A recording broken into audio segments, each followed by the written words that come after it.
It's too late now. I remember you and me, and how careless we could Yeah. be. All day and all night, we'd stay up, it felt so right. We were so... Perkenalkan, kami dari kelompok 7.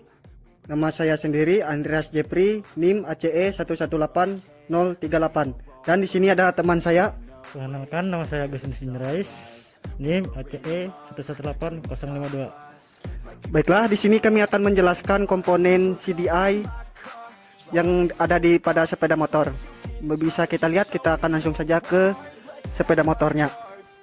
Yang pertama di sini ada komponen baterai. Bisa kita lihat di bawah. Pada baterai ini fungsinya adalah sebagai penyimpan arus listrik. Memang baterai ini tidak terlalu diprioritaskan karena kebutuhan sumber listrik akan dipenuhi oleh spool.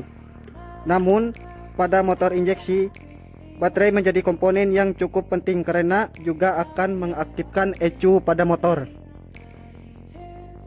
Yang berikutnya yaitu komponen CDI-nya sendiri, bisa kita lihat ada di sebelah sini.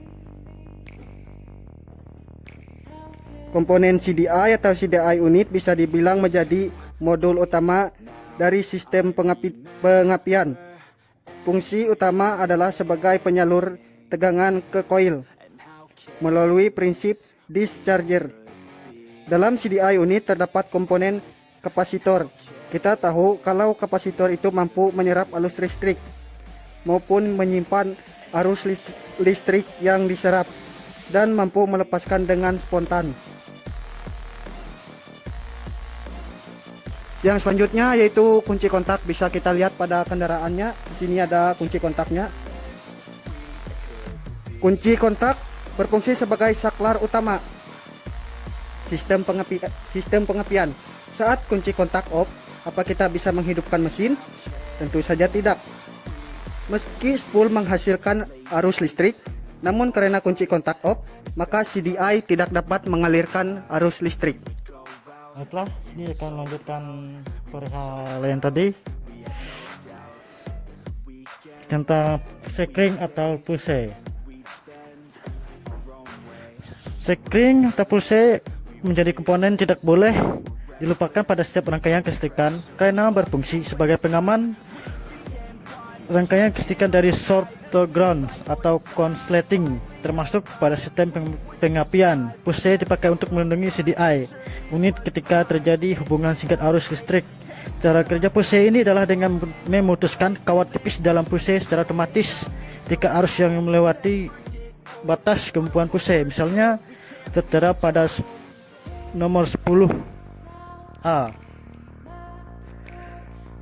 Artinya kalau listrik yang mengalir melebihi 10A, maka sekring akan putus dan skema kelistrikan akan mati. Oke, baik, misalnya adalah komponen coil. Oke, sini ada coil. Mohon maaf karena tidak bisa dibuka karena ada suatu kendala. Coil ini dia, coil. Coil adalah komponen yang berfungsi menaikkan tegangan kelistrikan untuk kelistrikan motor menjadi tegangan super tinggi mencapai 200 kV melalui sistem proses induksi primer, sedangkan ketika kumparan sekunder menangkap gaya kemagnetran dari kumparan primer bisa terjadi peningkatan tegangan. Selanjutnya saya akan menjelaskan komponen yang berikutnya, yaitu di sini terdapat kabel busi. Jadi fungsi kabel busi ini itu sebagai penyalur listrik bertegangan tinggi dari koil. Kabel busi ini memiliki bentuk seperti kayak kabel-kabel biasanya, namun memiliki kabel yang memiliki diameternya itu lebih besar, mungkin bisa sampai 5 mm. Biasanya kabel busi ini menggunakan satu helai kawat tembaga dengan diameter besar dan ada beberapa helai serabut tembaga yang mengintarinya. Kawat di dalam kabel ini digunakan untuk mengalirkan tegangan dari koil, dan serabut tembaga di sekitar kawat utama dipakai untuk mencegah terjadinya penurunan tegangan. Selanjutnya saya akan menjelaskan yaitu kop busi. Nah, yang berwarna merah ini namanya kop busi. Kop busi ini ujung dari kabel busi yang tadi, yang ditempelkan pada ujung businya di sini. Fungsinya ini sebagai penghubung antara kabel busi dan busi tersebut. Karena kalau kawat dari kabel busi tidak melekat dengan sempurna ke konduktor dalam kop busi, maka tegangan yang terjadi ke busi menjadi lebih kecil. Komponen yang selanjutnya adalah full igniter atau pickup coil. Beberapa orang mungkin lebih familiar dengan kata pickup coil karena fungsinya sebagai penjemput sinyal. Sinyal yang dimaksud adalah sinyal yang menunjukkan timing pengapian pada mesin. Cara kerja full igniter ini hampir sama seperti spool, namun dengan versi yang lebih sederhana. Dalam satu putaran engkol itu hanya terjadi satu kali perpotongan, sehingga bukan arus listrik yang dikirimkan, melainkan sebuah sinyal PWM yang menunjukkan RPM mesin dan timing pengapian. Sinyal ini kemudian akan dikirimkan ke SCR di dalam CDI unit. Komponen yang selanjutnya adalah spool dan rotor magnet.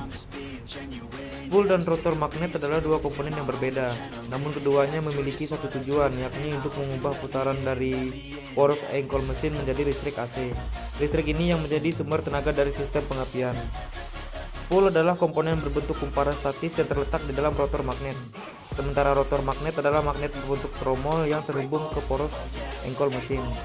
Rotor ini memiliki permanen magnet, sehingga ketika poros mesin hidup, spool akan langsung menghasilkan listrik. Ya, selanjutnya saya akan menjelaskan komponen yang terakhir, yaitu bisa dilihat, yaitu ini adalah busi. Jadi busi ini berperan sebagai ujung tombak sistem pengapian. Fungsinya busi ini mempercikan api di dalam ruang bakar yang didapat dari skema induksi elektromagnet pada koil. Jadi cara kerja busi ini itu dengan mendekatkan elektroda yang bermuatan positif ke massa yang bermuatan negatif. Karena sifat arus listrik selalu mencari massa, maka dengan celah sekitar 0,8 mm akan timbul loncatan elektron. Kalau tegangan pada elektron kecil, maka loncatan elektron tidak akan terlihat. Namun karena tegangan pada elektroda itu mencapai sekitar 200 kV, maka loncatan elektron ini akan berbentuk seperti petikan api. Sekian video penjelasan dari kami mengenai sistem pengapian CDI. Mohon maaf bila ada kekurangannya. Kami ucapkan terima kasih.